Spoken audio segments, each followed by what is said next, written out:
ఇలాంటి దొంగ మొగుడు కోసం బంగారం లాంటి కొడుకునే దూరం చేసుకున్నావు. పర్వాలేదు, నాకేం బాధ లేదు. ఇప్పుడైనా రావచ్చు. నా హార్ట్ నీకోసం ఎప్పటికీ ఓపెన్ గానే ఉంటుంది.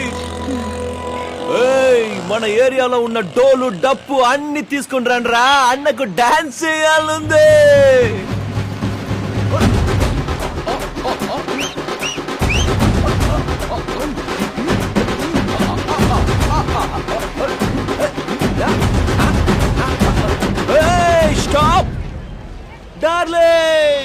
మందులో మాత్రమే కిక్ ఉంటుంది అనుకున్నా ఇన్నాళ్ళు, కానీ ఆ దేవుడు కిక్ ఎక్కడెక్కడో ఇచ్చాడు. గాల్లో తేలుతున్నట్టుంది. ఇదే జోష్ లో లవ్ చేస్తున్నా అని చెప్పే స్ట్రైట్ గా స్వర్గానికి వెళ్ళిపోతా. నీకు మానవత్వం లేదా? ఈ ఏరియా జనాల్ని నువ్వెంత బాధ పెడుతున్నా సరే నీలో ఎక్కడో చోట మంచితనం ఉంది అనుకున్నాను. ఈరోజు అది లేదని తెలిసింది. అమ్మా నాన్నల బాధను అర్థం చేసుకోలేని నీకు ఎవరి ప్రేమ అర్థం కాదు. నువ్వు ఉండాల్సిన చోటు ఇక్కడ కాదు, మృగాలతో పాటు అడవిలో. ఏంటే ఓవర్ గా మాట్లాడుతున్నావు? లాక్ కొట్టానంటే నేరుగా దేవుడి దగ్గరికి పోతావు ఏంటే? మా నాన్న ఎవడికి నాన్న? ఏదో లవ్వర్ అని సైలెంట్ గా ఉన్నా ఇదే మాట వేరెవరైనా అనుంటే చీల్చి ఇంటికి మానికి తోరణ కట్టేసేవాడిని. నీకు తెలిసింది అదొక్కటే కదా, ప్రేమ చూపించడం కాదు. ఇప్పుడు చెప్తున్నాను విను, ఎన్నటికీ నాకు నీ మీద ప్రేమ పుట్టదు. ఓవే, ఎవడు ప్రేమను నమ్మకుని బతకట్లేదు. చిన్నప్పటి నుంచి ఈ గుండెకి దెబ్బలు తగిలి తగిలి బండరాయిలా మారిపోయింది. లవ్వర్గా పక్కన నిలబడం అంటే నెత్తి మీదకి కూర్చుంటావా? జీవితం ఇప్పటికే నాకు చాలా పాఠాలు నేర్పింది. నీలాంటి స్కూల్ టీచర్ దగ్గర పాఠాలు నేర్చుకోవాల్సిన అవసరం నాకు లేదు. మోగం పగల గొట్టక ముందే మూసుకుని పోవే.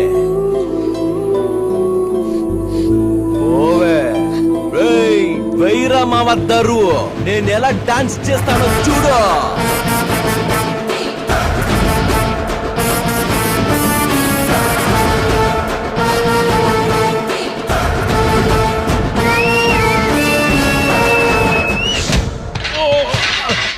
ఎందుకు కొడుతున్నారా? వదలండి నన్ను.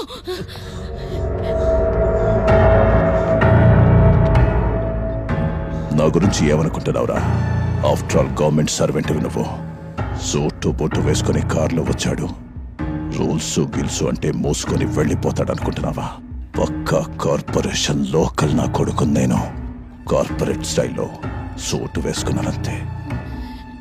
నిన్ను ట్రాన్స్ఫర్ చేయించి అదే ప్లేస్ లో ఇంకొకరిని కూర్చోబెట్టి సంతకం చేయించడం నాకెంతసేపు, కానీ నీ చేతనే సంతకం చేయించాలని డిసైడ్ అయ్యా. చేయించాను.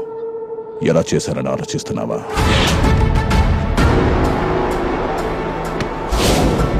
అవునయ్యా, నేనే సైన్ చేయించాను. అంతేకాదు, మిమ్మల్ని అందరినీ ఇక్కడి నుంచి తరిమేది కూడా నేనే. అదేంటయ్యా, మాతోనే ఉండి మాకే ఇలా చేయడానికి మనసెలా వచ్చిందయ్యా? దించు. ఏంటి నీతోనా? నీ ప్లాట్ లో నీ బెడ్రూమ్ పక్కనే నాకు ఒక రూమ్ కట్టించినట్టు చెప్తున్నా? పోరరే, ఏంటలా చూస్తున్నా? చూసిన జాలేలో ఫస్ట్ వీడి షాపు పగల కొట్టాలి.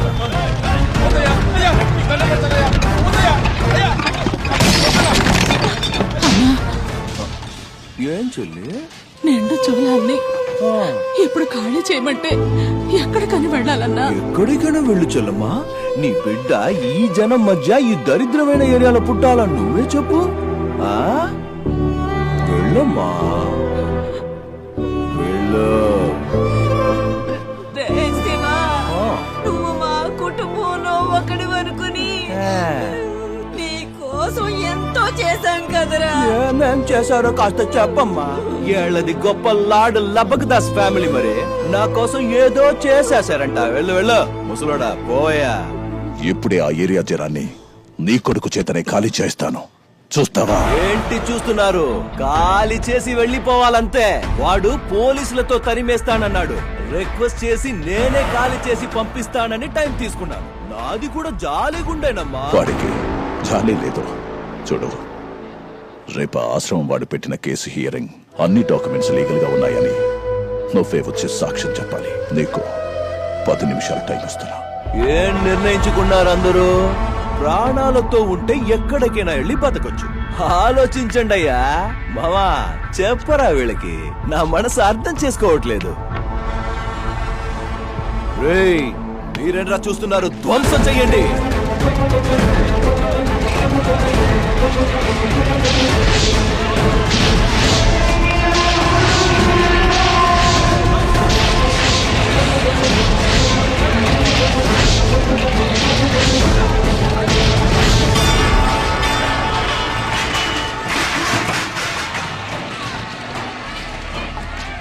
గురుజీ, మీరేం టెన్షన్ పడకండి. పంపించేది ఆళ్ళని, మనకి వేరే అరేంజ్మెంట్ చేసి పెట్టాను. బాబు, ఇప్పటి వరకు నువ్వు చేసింది చాలు. ఇక మా కోసం నువ్వేమీ చెయ్యొద్దు. మేము పిల్లలు ఇంకెప్పుడు నీ కళ్ళకు కనపడం. అయినా నా ఆశ్రమంలో పెరిగిన నువ్వు ఎందుకురా ఇంత మూర్ఖంగా ప్రవర్తిస్తున్నావు? అమ్మా నాన్న చుట్టుపక్కల ఉన్న వాళ్ళందరినీ ఏడ్పించి నువ్వు సంతోషపడుతున్నావు. నీకు పెద్ద సల్యూట్ బాబు. ఏంటి గురు, వాళ్లతో కలిసి నన్ను కూడా కన్నీళ్లు కార్చమంటారా? చిన్నప్పటి నుంచి నాకు జరిగిన అన్యాయాన్ని మర్చిపోలేదు. సంతోషపడక వాళ్ళ చేసిన మోసానికి ఇంకేం చెయ్యమంటావు? వాళ్ళందరినీ గుండెల్లో పెట్టుకుని పూజ చేయమంటావా? ఎవరిదిరా మోసం? నీకోసం వాళ్ళు పెళ్లి చేసుకోవడమా? నా కోసం కాదయ్యా, వాళ్ళు వాళ్ళ సంతోషం కోసం చేసుకున్నారు. నోర్మై చాలు. నీకు జీవితం ఇవ్వాలని మీ అమ్మ పెళ్లి చేసుకుంది, కానీ ఆవిడకి ఎలాంటి స్వార్థమూ లేదురా. అది అర్థం చేసుకోకుండా ఇల్లు వదిలిపోయింది నువ్వు. ప్రపంచంలో ఎంతో మంది పిల్లలు అమ్మా నాన్నలకు పారవై వీధిన పడ్డారు తెలుసా? నువ్వు ఆశ్రమంలో పెరుగుతున్నా నీకయ్యే ఖర్చులన్నీ భరిస్తుంది ఎవరు? వాళ్లేనయ్యా. ఇవన్నీ వాడికి తెలిసేలా చెయ్యండి అన్నాను. వద్దండి, వాడు బావుంటే మాకు చాలు, మాతో పాటు లేకపోయినా వాడు ఆనందంగా ఉంటే చాలన్నారా. నీకు డబ్బు అవసరమైనప్పుడు నువ్వు రోజు ఇబ్బంది పెడుతున్నా వీడు మన బిడ్డే అనుకొని రోజువారీ కూలీలైనా తాము సంపాదించి కూడబెట్టి డబ్బులిచ్చింది ఈ గతిలేని జనాలేరా. ఏంటి, నన్ను పెంచింది వాళ్ళ? నన్ను మోసం చేశారు కాబట్టి ఆ పశ్చాత్తాపం కోసమే చేసి ఉంటారు. ఇంకా ఈ ఏరియా జనం అంటారా? ఇక్కడ కాపలా కాసేవాడు కావాలిగా, దానికోసం చేసి ఉంటారు. ఏం నిర్ణయించుకున్నావు? ఇన్ని సంవత్సరాలుగా ఒక మచ్చ కూడా లేకుండా పేరును కాపాడుకుంటూ నిజాయితీగా పనిచేస్తూ వచ్చాను. ప్రాణం పోయినా నేను దీనికి ఒప్పుకోను. నాకు తెలుసు నీకు నీ ప్రాణం మీద ఏమాత్రం ఆశ లేదని. కానీ నీ కూతురి ప్రాణం తీస్తే ఆ ఆఫీసర్ కూతురు నేర్చుకురమ్మని అన్న చెప్పాడు. నీ కూతుర్ని నేను ఎలా తీసుకొస్తానని ఆలోచిస్తున్నావా? నీ కొడుకున్నాడు కదా, వాడే తీసుకొస్తాడు. నా మాట వినరా. దేవుడు నిన్ను క్షమించడు. తనను అన్యాయంగా ఇరికిస్తాను. నాకు మా అమ్మ కావాలి. దానికి అడ్డొచ్చిన ఎవరినైనా సరే నరికి పారేస్తాను. చూడండి, ప్రవచనాలు చెప్పి మార్చడానికి మీరు జ్ఞాని అవ్వచ్చు, నేను అజ్ఞానిని స్వామి. నేను మారను. నేను మా అమ్మ కోసం ఏ లెవెల్ కి దిగమన్నా దిగుతాను, ఏది చెయ్యమన్నా చేస్తాను. ఏయ్ రండ్రా.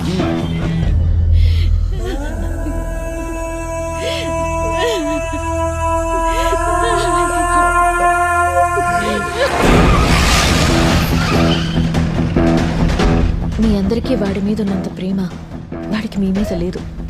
లేదని మీరెలా చెప్పగలుగుతున్నారు? వాడు మొరటోడు కావచ్చు, కానీ కసాయివాడు మాత్రం కాదు. అది కాదు, నా మాట విను. ప్లీజ్, నాకు నమ్మకం ఉంది.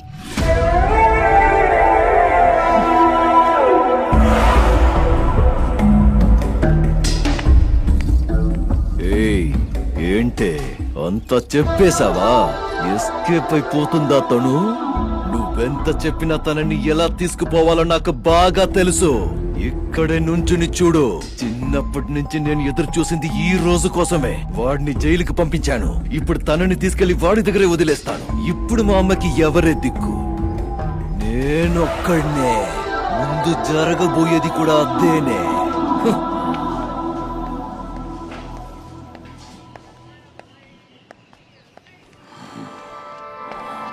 చెల్లమ్మా, ఎక్కడెక్కడ వెతికానో తెలుసామా నిన్ను? ఏంటమ్మా అలా ఉన్నావు? ఓహో, ఈ అన్నయ్యని చూసి షాక్ అయ్యావా? ప్రతి ఏడాది 2 రోజుల ముందే రాఖీ కట్టడానికి వచ్చేదానివి. ఈ ఏడాది అన్నయ్యని మర్చిపోయావా? మర్చిపోలేదుగా. ఈ అన్నయ్యని మర్చిపోలేదు కదా. ఓ, కట్టడానికి రాఖీ లేదా? నేను తీసుకొచ్చాను. ఇదిగో తీసుకో.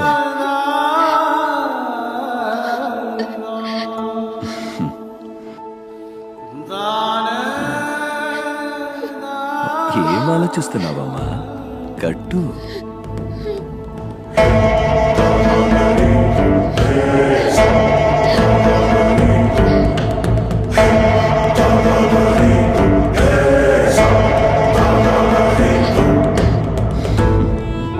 అన్నయ్య, ఈ రోజు కోసం ఎన్ని సంవత్సరాలుగా ఎదురు చూశానో తెలుసా?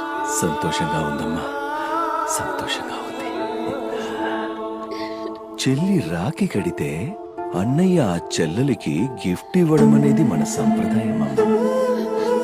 కానీ నా చెల్లెలికి ఏం గిఫ్ట్ ఇవ్వాలమ్మా నేను? పర్వాలేదన్నయ్య. హే, అలా అనకూడదమ్మా. నువ్వు ఫస్ట్ టైం రాఖీ కట్టావు, లైఫ్ లాంగ్ గుర్తుంటుంది. అలాగే నువ్వు లైఫ్ లాంగ్ గుర్తు పెట్టుకునేలా ఒక గిఫ్ట్ ఇవ్వాలి. నాతో అంటే ఈ అన్నయ్యతో వస్తావు కదమ్మా? సరే అన్నయ్య, వస్తాను. మరి రామా, రా.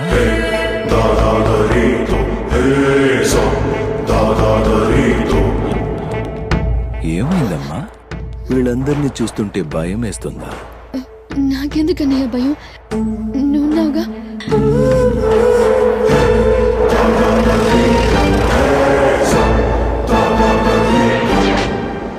ఈ రోజు మీ ఎంగేజ్మెంట్ పెట్టుకుని ఇక్కడికి వచ్చారు కదా, అందుకే.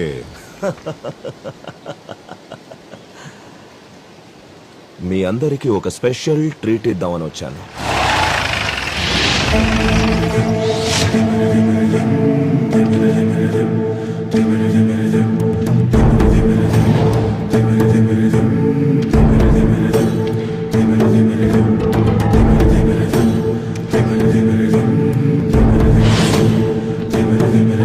శివా మై డార్లింగ్, అందరూ తన వాళ్ళ కోసం పనిచేస్తే నువ్వు తన వాళ్ళని కూడా లెక్క చేయకుండా పనిచేస్తావు. I love you.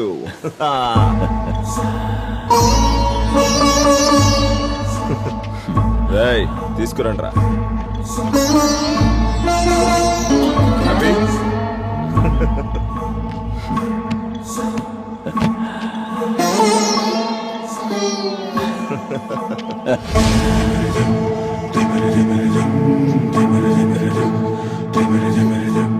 రే వెళ్ళండి రా.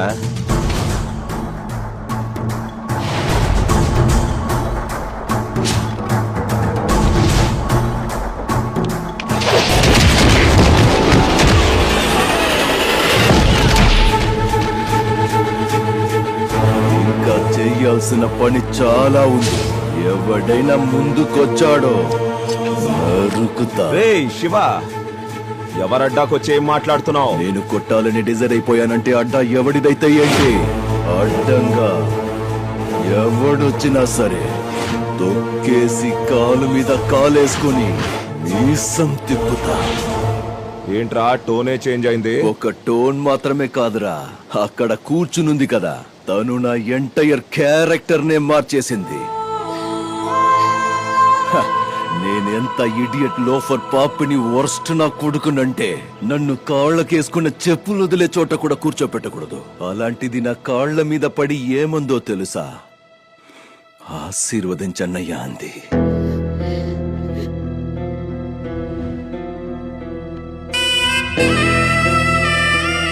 చేత్తో ఎన్నో పాపాలు చేసిన ఒక్క రోజు కూడా ఈ చెయ్యి షేక్ కావలేదు. కానీ తను రాఖీ కడుతుంటే నా చెయ్యి షేక్ అవడమే కాదు, ఏకంగా నేనే షేక్ అయిపోయా. తను నా కాళ్ల మీద పడినప్పుడు తన కన్నీళ్లతో నా కాళ్ళు తడిచాయి. నా తలకెక్కిన పొగరంతా తన కన్నీటితో కడిగి పారేసింది. ప్రేమానుబంధాల్లో ఇంత పవర్ ఉంటుందని నాకు